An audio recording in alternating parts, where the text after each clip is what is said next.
Nëse ju keni lindur në datat 1, 8, 15 dhe 26 të kujtdo muaj, atëherë ndiqni pjesën e dytë të shtjellimit të arketipit të qëndrimtarit. Shtjellimi i arketipit sipas Madame Blavatsky's. Kur jeta bëhet veçanërisht e papërballueshme, të gjithë kemi nevojë për qëndrimtarët në jetën tonë. Ata kombinojnë durimin, guximin dhe vendosmërinë. U dalin sfidave përballë dhe dalin më të fortë prej tyre. Rruga e tyre shpirtërore është tërësisht personale. Duke kaluar kohë në vetmi, ata reflektojnë mbi sfidat e tyre, duke kërkuar kuptim dhe arsye.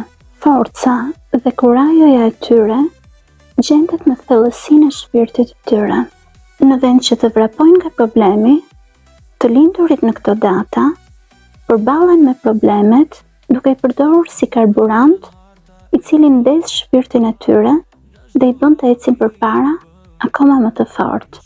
Nëpërmjet vetanalizës dhe reflektimit, ata gjejnë kuptimin e jetës dhe drejtimin që duhet të ndjekin. Ata nuk përballen vetëm me sfidat e tyre, përkundrazi, u japin kurajo, besim dhe shpresë të tjerëve për të ecur përpara dhe për të përballur me vështirësitë. Ashtu si fari i drejton anijet në errësirën e natës, ashtu edhe qëndrimtarët i drejtojnë të tjerët dhe i nxisin të mos ndalen pavarësisht çdo vështirësie që mund të dalë.